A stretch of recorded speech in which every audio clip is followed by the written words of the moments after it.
actors have a craft, painters have a craft, songwriters have a craft, musicians have a craft, poets have a craft,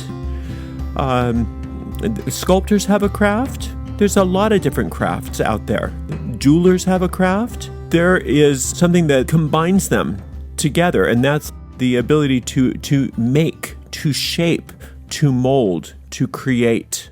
Let's look at what a good artist has to do to master their craft. Let's just take for a moment, let's just say that you wanted to become proficient in the craft of drawing. Just drawing. Pencil and paper drawing. Nothing to do with colors, nothing to do with paints, anything like that. All you wanted was to become proficient at the craft of drawing with pencil.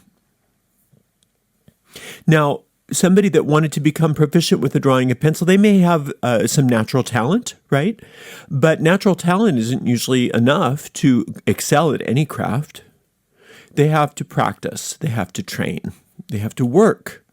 They go through many times years and years of practice and practice and practice, refining their craft, becoming better and better at what they do, going through a lot of disappointment, making many mistakes, having many failures, ripping up many drawings, screaming and yelling, having a fit sometimes because it's so hard, but they keep going and they keep going until they become more and more proficient. And this is an ongoing thing. They never stop getting better and better, even after the world might think that that they've arrived. They don't consider themselves as ever having arrived because they're a true artist, right?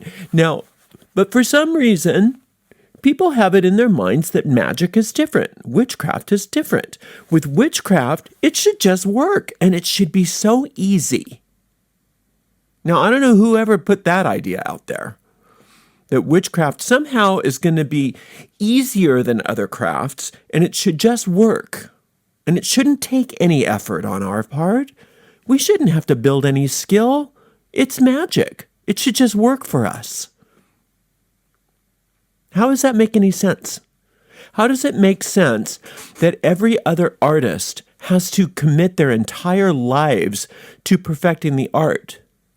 But our craft, not just making a replication of a figure on a piece of paper or a pretty sound coming out of a piano or out of a voice, but to create reality, to change reality completely, to make things happen out of nowhere, to actually alter the course of our lives, to separate us from the group mind to such an extent that we are able to create for ourselves lives and situations that are above and beyond what our natural proclivities are. Somehow that doesn't require practice.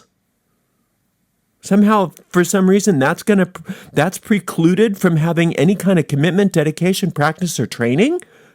Somehow that art, which is so much more difficult than any other art form to create satisfactory results, somehow we are saved from all of the sweat, blood, and tears that other artists have to endure. Anybody that's really been able to effect real change in their lives through magic has known that it has been one of the most challenging yet satisfying experiences in their lives to build that kind of power. And that is one of the main reasons why I developed that course, A Witch's Primer, is to help people to build and to create the ability to work the craft in an efficient manner, to give people a framework through which they can actually train themselves and build those skills. And I'm very committed to keeping that training online again. I know it was taken off for a while, but I'm committed to keeping it online and keeping it free of charge. Now, there was a movie that was out, I don't know, 20, 30 years ago, called A League of Their Own, about a true story about a women's baseball team. And at one point, the coach tells one woman, "There's no crying in baseball." That, many of you are familiar with that line. Became a very, very famous line. Well, there's a similar line that I've used for many, many years, for many decades now, with my students, and that's, there's no whining in witchcraft. There's no whining in witchcraft.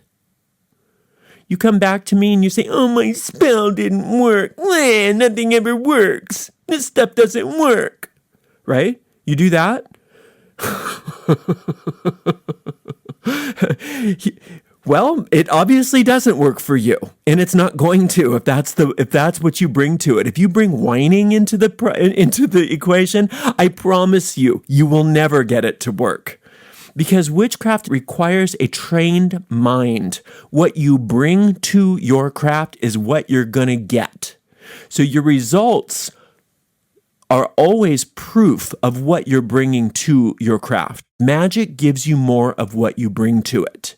So you want to bring whining into the equation? Magic will show you plenty of things to whine about. Usually people that whine about their craft, they tend to be the other thing that kills magic, and that's they tend to be dabblers. Dabblers and whiners never get anywhere in the craft, ever. Try to avoid being either one of them. Try to avoid those two things, being a whiner or a dabbler. You know who's responsible for your magical success? You. You are. I'm not. No other teacher is, no other witch is, no spell is, no book is, no system is. You're responsible for your success in the craft. Yes, you are. Any art, any craft, anything that you are committed to, there will be many disappointments on the way. That's part of it. That's part of life. That's part of anything worthwhile, is you're going to put your heart and soul into something, and it's going to disappoint you from time to time. And those disappointments are probably sometimes the most important moments in your life, when you learn what works and what doesn't. You figure it out. You retool things. Your spell didn't work? Great. Here's a great opportunity for you to learn how to become even more proficient and powerful in your craft. You're going to do what? You're going to take your notes, right? And you're going to look over that spell and you're going to say, what didn't work? What went wrong? Maybe it was your goal. Maybe your goal was too big. Maybe you were trying to work outside of your sphere of influence too much. Maybe it was something that you thought you should have, but you didn't have enough desire for it, right? Maybe it was the thing itself that needs to be changed. Or let's look back on your notes. Maybe it was your technique that was the problem. Maybe your spell was poorly written. Maybe your whatever. Maybe your timing was off. Maybe you did things that were counter to the success of the desired success. And so what do? You go back, you look at it, you rethink it, you rework it, and you try it again. And you keep going. Right? You keep going, and you don't take no for an answer. And you don't stop just because things don't work out once. Can you imagine a pianist who started taking lessons, and the first time they make a mistake, they say, no, this piano doesn't work. Music doesn't work. And they whine, and they stop? No, that's not how it works. You keep working. You keep working, and you fix that mistake, and you keep practicing, and you keep going until you master it. Now, maybe you're trying to play a piece that's too hard for you. Maybe you're trying to play a piece that's outside of your sphere of influence, in which case maybe we'll put that on the table and we'll go back a few paces and try something that's a little bit less challenging for you. Right? Maybe that's the problem. Or maybe it's your technique. Maybe it's your fingering that's wrong. Maybe it's the way that you're sitting at the keyboard that's wrong. That's why we have things like teachers to help you out. Now, I'm not saying that you can't be disappointed, that you can't mourn if things don't work out for you. Yeah, okay, lick your wounds, do what you need to do. But if you're going to be a witch, if witchcraft is what you're after, that's not the attitude that works. Witchcraft is about defying the odds, going against the grain of the entire group mind, the entire species awareness to move out and do things bigger and better and farther than what you could do without magic. Now that kind of thing requires chutzpah. It requires commitment. It requires tenacity. It doesn't require somebody that just gives up because it didn't work. Right? There's no whining in witchcraft. It doesn't work. You get to do one or the other. You get to be a whiner or you get to be a witch because you can't be both. Don't be a dabbler. You don't try a little of this and a little of that and a little of this and, well, maybe this will work and maybe that'll work and maybe this will work. Do you see how that's a recipe for failure? Do you see how you'll never get any satisfactory results? A little of this, a little of that, a little of this. Maybe this will work. On a whim, whatever the spell of the day happens to be. No, that's not how we work magic. We find something that interests us. We find a technique that intrigues us. We find a technique that we're interested in, and we work it and we master it, and we don't give up until we get the results that we want. Now, if this technique is not yielding us the results that we want after a few weeks, we scrap that technique and we start something else. We try it from a different angle. Or we retool our goal, or we rethink things a little bit. And we keep going until we get what we want. We don't sit and whine and complain and then just go try thing after thing after thing after thing and use that as proof that nothing ever works for us. It doesn't ever really cease to surprise me that people think that witchcraft, of all things, should be easier than everything else. It's magic. Shouldn't I just be able to wave a wand? Superstitious nonsense. It's just superstitious garbage. You don't go after superstition, you go after power. And that's why we spend 5 weeks in a witch's primer building up your power base. You build up your will, you build up your imagination, you build up your faith, you build up your ability to be secret. You work that witch's pyramid and you get stronger and stronger and stronger. Can you imagine going to the gym 3 times and saying, I didn't get muscles, this doesn't work, and then just never exercising again? No, you keep going. You keep going. And if you didn't get a good enough trainer or you're not in a good enough routine, you find a routine that you do like better, one that you can work with, or a trainer that you do like better and that you can work with better. And you just keep going until you get the results that you want. You don't whine and say, exercise doesn't work. Magic doesn't work. You know what that is? It's your ego using one more thing to prove to you that you're not good enough, that you can't have what you want, that you don't have what it takes. Your ego wants you to believe that if it's not easy, that it doesn't work. And we know that's not true. We know that's not true, but we let the ego pull the wool over our eyes just because we're lazy, just because we don't want to do what we have to do to make things work for ourselves. And when we are involved in any kind of occult practice like this, where we are dealing with things that are not tangible, things that are under the surface. An artist's medium might be paint or drawing or pencil, or a musician's medium might be the keyboard or a trumpet or a voice. But a witch's medium is consciousness, is thought, is forming reality from the causal plane into the physical plane. So it's really challenging. It's not easy. It's never been easy, and it never will be easy. Nor should it be easy. Simple, yeah. Easy, no. No.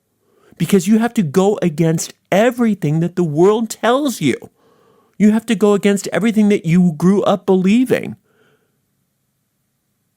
Now, not everybody that is involved in witchcraft will ever get great results from it. because some people are in it for the wrong reasons. They're not in it for magic to make their lives better. They're in it because of other things. Maybe they want some kind of ego gratification. They want some sort of title. They want to feel like they're witchy. They want to kind of live through some sort of old fantasy or something like that about witches or things like that. But when you want to get down to the reality of what witchcraft is, you have to make a choice. Do I want to commit to my craft and make it work or not? Right? Or not. And if it doesn't work, who am I going to blame?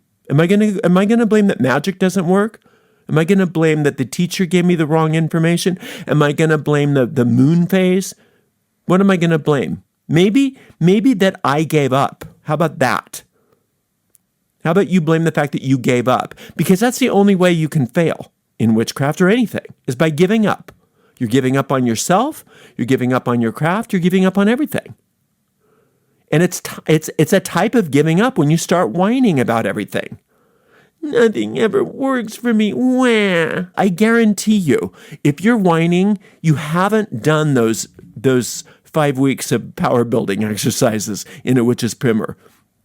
And if you've gone through them, you didn't really go through them, because you would realize that there's not a lot of time for whining, that you have plenty of power, that you have plenty of opportunity to make a change and make things work for yourself. So if you can just commit to yourself that you're either going to make things work for you in the craft or just try something else, do something else. Don't sit on the fence like that. Don't sit on the fence on saying, well, maybe this will work. That's never going to work. That's not how does casting a spell from the point of view of like, I don't know, maybe this will work. No, I don't know, maybe. How is that going to ever yield you results? How is that possible that that's going to yield you results? When you get a spell, when you get a spell, somebody gives you a spell or you get a spell off the internet, and people are like, is this an authentic spell? Is this going to work? I don't know if it's going to work. Try it. Make it work. Make it work. It's like somebody giving me a piece of sheet music. I use this all the time. Give me a piece of sheet music. And if I sit down at the piano and I don't know how to play very well, I don't know how to, this is too hard of a piece for me, and it sounds like crap, and then I say, oh, that sheet music was horrible. Oh, that's sheet music. Oi, sheet music doesn't even work. Sheet music as a rule doesn't work, because listen to that. That was horrible. No, the sheet music wasn't the problem. It was the fact that you couldn't play the piano very well yet. You were trying to do something that you didn't know how to do. But there's no difference with spells and sheet music. This spell might work for you. It might be well constructed. I don't know. But how good are you at making things work? How skilled are you at casting a spell? Now, it's true. Sometimes somebody will give me a piece of sheet music and I can play it and I say, this sucks. This is a horrible song. Sometimes I'll look at a spell and I'll say, ugh, what is this? You have to get yourself to the point where you are, when you work magic, that you know you can get results. And that's why we give you very clear instructions in that 18 weeks about how to do that. And then later on, even how many times do we talk about work within your sphere of influence? Gently expand your sphere of influence over time. You set yourself up for success, not failure. Make sure that you know what you're doing and why you're doing it. Don't dabble. Don't just do whatever, whenever. Figure it out. Make sure you understand what you're doing. Really, really take your craft seriously. It's not the spell that somebody gives you that's powerful. It's what you bring to the spell that's powerful. That sheet music sitting on your music stand doesn't have any power whatsoever.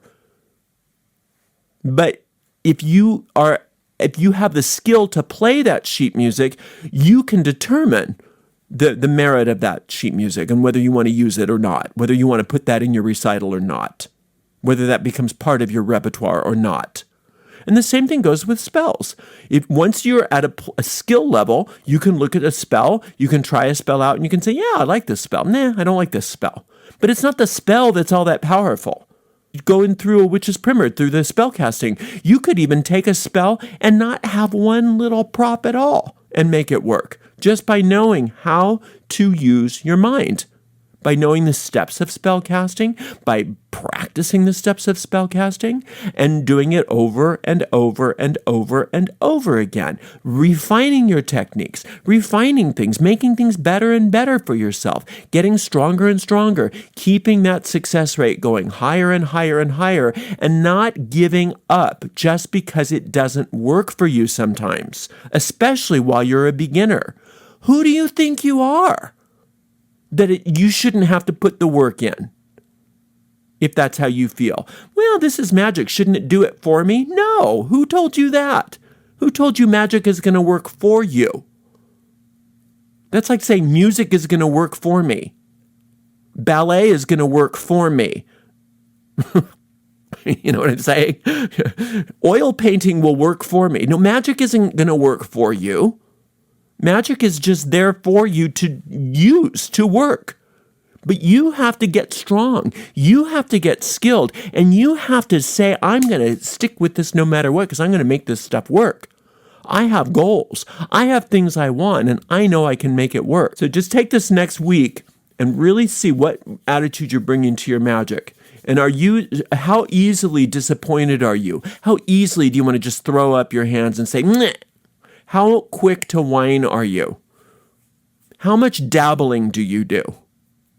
And how much instead are you willing to say, wait a minute, we're gonna focus our craft, we're gonna get better and better at it, we're gonna build a practice that works, I'm going to figure it out, I'm gonna make it work, and when I don't understand something, I'm gonna get the answers. And I'm going to make this work, and I'm not going to whine, and I'm not going to come back to my life with the see nothing ever works for me attitude. I'm not going to do that. I'm going to end this now, and I'm going to prove to myself and the universe what a powerful witch looks like. All right, well, thank you very much for being here today. Can't wait to work with you again, and until that time, blessed be.